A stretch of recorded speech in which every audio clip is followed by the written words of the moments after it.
예, 오늘도 이어서 유교 경영 중에서도 사람을 대할 때 무엇을 유의해야 되느냐 8가지를 다루겠다고 말씀을 드렸는데, 그 중에 두 번째, 보답이 없는 원인은 모두 자신에게 있다 하는 내용을 가지고 살펴보겠습니다.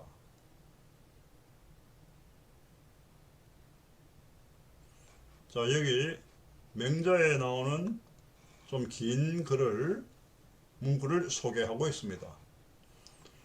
남을 아껴주는데 가까워지지 않으면은, 자신의 인을 반성하라. 남을 아껴주는데 가까워지지 않으면은 자신의 인을 반성하라. 남을 다스리는데 다스려지지 않으면은 자신의 지를 반성하라. 지혜할 때 지자죠. 알리자가 아니고. 그 다음에 남을 예로서 대하는데 반응이 없으면은 자신의 경을 반성하라.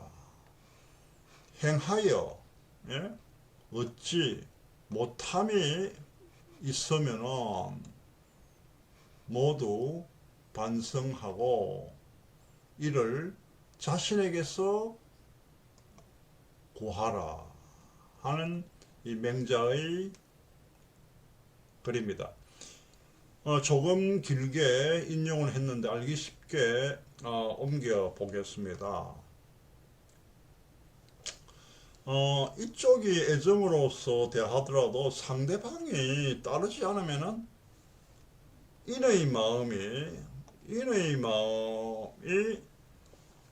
뭐 있었는지 반성하는 게 좋다는 것. 인의 마음으로 대했는지 반성하기 좋다. 사람을 다스리는데도 상대방이 따르지 않으면은 온갖 방법을 취했는지 반성하는 게 좋다.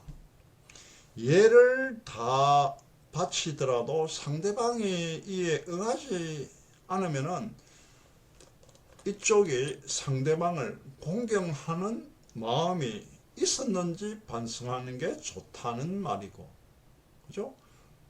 즉, 노력하더라도 상대로부터의 보답이 없으면 그 원인이 자신에게 있지는 않는가 하며 반성을 해야 한다 하는 그런 의미입니다. 앞에 우리가 바로 앞에 이 사람을 책하지 말고 자신을 반성하라 하는 공자의 말이 있었는데, 이것보다도 자신을 반성하는 자체가 한층 더 엄격하고 또 뭔가 더 구체적으로 이 명자의 글에는 명시되어 있습니다. 이것이 유교의 정신이라고 말할 수 있겠습니다. 인간학의 요체. 여기서 논의되고 있은 게 뭐였으면 세 가지였습니다. 좀 더 상세하게 생각을 살펴봅시다. 먼저 사람을 아껴주는데 가까워지지 않으면 자기 자신의 인을 반성하라. 이런 것은 부모와 자식 간의 관계를 생각하면 쉽게 알 수가 있습니다. 부모가 자식을 사랑하고 아끼는 건 당연합니다. 그러나 그 애정이 좀처럼 자식에게 미치지 않는다고 한탄하는 부모가 참으로 많습니다. 그럴 적에 당장 왜 부모가 하는 말을 알아듣지 못하느냐라고 화를 내거나 꾸짖고 싶어지는 것이 보통 이 부모의 이 마음일 것입니다. 그러나 이 맹자의 말에 따르면 그럴 때는 꾹 참고 인을 반성해야 된다는 겁니다.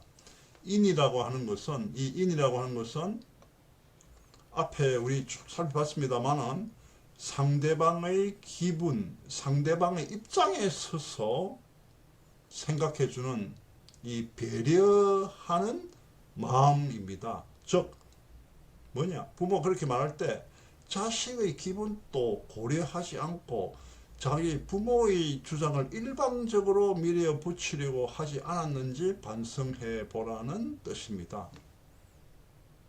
이것이 없다면 아무리 자식을 위해 잘 되라고 생각해서 하는 말도 쓸데없는 참견으로 들릴 수밖에 없다는 겁니다. 참견이 되면은, 참견이라고 생각하게 되면은 당연히 자식은 반발을 하게 되겠죠. 그리고 부모가 하는 말을 받아들이려고 하지도 않는다는 겁니다. 부모로서 이것만은 말해야 되겠다라고 생각하는 게 있다고 합시다. 만약 그런 것이 있다고 하더라도 싫어하는 상대방에게 아주 따끔하게 말해 본들 자식은 반발이 더욱 심해질 뿐 뭐 그런 효과는 전혀 없습니다. 그럴 때일수록 어떻게 해야 된다? 기회를 다시 잡아가지고 넌저시 타이르는 그런 배려가 필요합니다. 그러한 배려가 다름 아닌 인이라는 겁니다. 자식의 기분도 고려하지 않고 주장을 일방적으로 밀어붙이려고 하지 않았는지 반성해 보라는 뜻입니다. 이러한 이 배려의 마음이 요구되는 것은 비단 부모와 자식의 관계뿐만이 아닙니다. 우리 회사에서 이 상사와 부하의 관계에서도 똑같이 적용될 수 있다는 점을 생각을 해야 됩니다. 그리고 두 번째, 남을 다스리는데 다스려지지 않으면은 자기의 질을 반성하라 하는 문구였죠.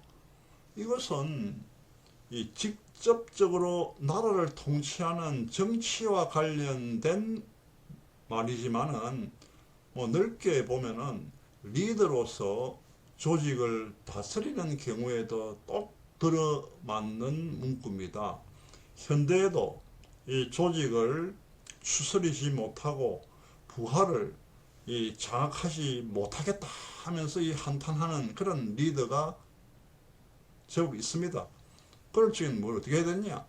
자신의 지혜를 반성해야 된다는 겁니다. 여기서 이야기하는 바가 다시 말해가지고 자신의 지혜가 부족해서 해야 할 일도 못하고 있지 않는가 하면서 반성을 해야 된다는 말입니다. 자, 그러면은 그러한 질을 배워가지고 이렇게 자기 것으로 만들려면 어떻게 해야 하는가? 공부 이외에는 방법이 없다는 겁니다. 앞에서도 쭉 소개해왔지만은 이 고전에는 이 조직을 다스리는 노하우라든지 부하로 하여금 하고자 하는 마음을 하게 하는 그런 요령이라든지 이른바 리더학의 핵심이 많이 담겨져 있습니다. 사람 사는 게 기본은 항상 똑같다는 겁니다. 천년전이나 지금이나 그 마음에 지금 이 조직에서 부하가 심적으로 이렇게 마음으로 이렇게 따르고자 하는 그런 리더가 되기 위한 그런 기본은 천년전이나 지금에 다 똑같다는 겁니다. 그래서 이러한 이 고전을 읽고 공부하는 그런 자세가 필요하다는 것. 그 다음에 이 마지막으로 나온 것이 남을 예로서 대하는데 반응이 없으면은 자기의 경을 반성하라 이 공경할 때 경자였죠. 그게 뭐냐? 이쪽이 얘를 다 하고 있는데도 상대방이 얘로서 대응해 주지 않는 경우가 흔히 있습니다. 그럴 적에 저 사람 뭐 하는 사람이야? 라고 생각하는 게 보통이지만은 이 맹자에 따르면은 내가 아직 얘를 충분히 다하고 있지 않은 건 아니냐. 내가 이 대하는 이 얘가 내가 형식적일 뿐 마음에서 우러나는지는 그런 것이 아닌가 하는 생각을 하면서 반성을 해라는 겁니다. 사실 이러한 것은 말하기는 쉽습니다만은 실천하기는 참 어렵습니다.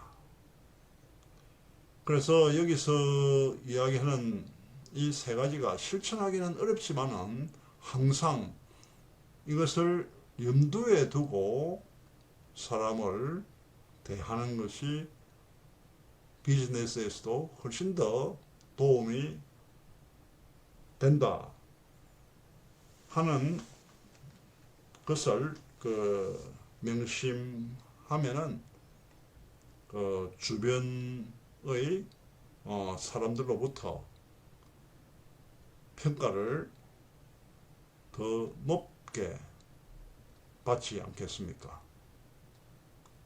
오늘 조금 짧은 내용입니다만은 보답이 없는 운이는 모두 자신에게 있다 하는 내용으로서 크게 세 가지 인을 반성하라, 질을 반성하라, 경을 반성하라. 여하튼 뭔가 내가 이 사람을 다스리고 뭔가 사람에게 다가가기 위해 가지고 남을 아껴주는데도 그리고 얘를 가지고 대항을 하는데도 상대가 그런 이 대응을 적절한 대응을 해주지 않으면은 이 모든 잘못은 나에게 있다 하는 그런 반성을 하고 사람하고의 관계를 개선해 나가야 된다 하는 것이 오늘의 주제였습니다. 다음 동영상에서 뵙도록 하고 오늘도 행복한 하루를 보내시기